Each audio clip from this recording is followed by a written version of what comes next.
Up next, we have a man who's doing his last story time with us tonight. Let's go. After not the 28th, the 29th, he's doing another show here. And then after that, he's moving to New York City. Reading the story, autobiographical, I'm sure, named Poopy Pants. This is Mr. Timmy Wood. Thank you.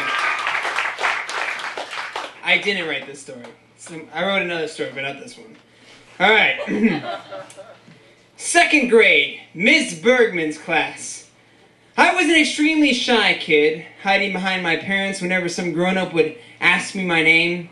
I was a good kid, though. Straight arrow, didn't beg for candy at the supermarket checkout, didn't light cats on fire or pee on frogs like the other neighborhood kids.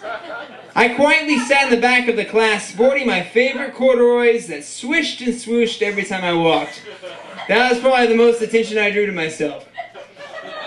Well, one day, a little bit after lunch and recess, my stomach started to turn on me.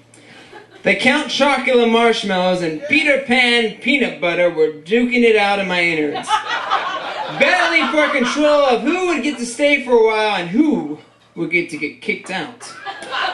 They overwhelmed me, and running around the playground and trying to do flips using the playground rings only aggravated the situation. I quietly sat down, squeezing my butt cheeks, waiting patiently for the bathroom pass to return from its journey. I was way too shy to ask the teacher for special permission to use the potty without the pass.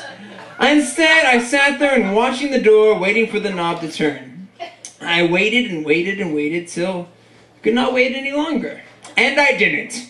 If only I had waited another 30 seconds, I'd be home free with that pass in my hand skipping along the way, but just like a full tube of toothpaste, it started to squeeze out with ease.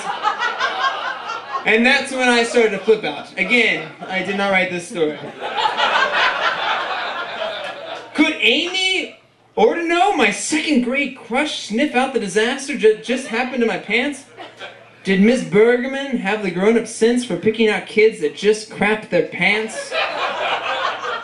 I was too old for this. If anyone found out, I'd be teased all the way through high school. My life would be destroyed just because I couldn't hold it in a few more seconds. Panic turned into hatred, and hatred turned into anger, which always leads to the dark side.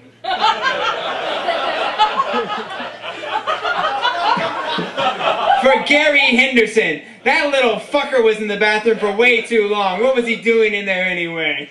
I wanted to punish him by wiping my dirty deed all over his face. But I was helpless. And my new mission was to get through the day but undetected by anyone and everyone. It's not over. Why don't we find out what happens? I had to muster the strength to get up and begin to get rid of the evidence. The smell, the soggy bottom, nobody must know of this. I stood I stood up. Luckily, the Fruit of the Loom briefs did their job and trapped in... I will not say the noun he uses. After that day, I wore briefs for a long time. Before I could grab the golden ticket and head for the toilet, all the students stood up. Apparently, through my anguish, I didn't hear Miss Bergman tell everyone to line up for assembly. Oh no. Assembly was usually one of my favorite parts of the day, as I get to sit really close to Amy, my school crush from earlier, and some of the other hot chicks in my class. This time was different. I was avoiding everyone, trying to find a spot in the back where nobody could smell my noxious odor. The class started belching out America the Beautiful, and I sat there while my shit was completely frosting my underwear.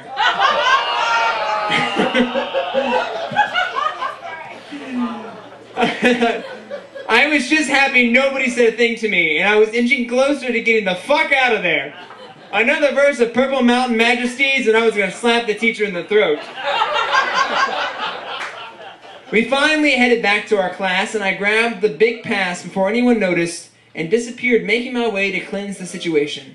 I walked as fast as I could, without allowing anything to slide down my leg. The smell was... This is, by the way, the most classy grown-up story time we've ever had, I just want to say. The smell was distinctive, like putrid eggs left out in the sun for a few days. I slowly slid down my underwear, not wanting to look at what I'd done. Grabbed a wad of toilet paper and wiped as fast as I could. Not everything was coming out, but at least now I wasn't walking around with the melted Snicker bars in my butt.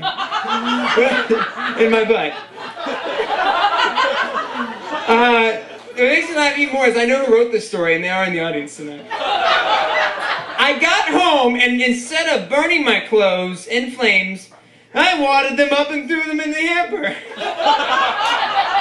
I was so relieved to put on some clean undies and forget about the whole situation. Until about an hour later when my mom screamed my name in horror, as today was laundry day. Busted. The end. Thank you.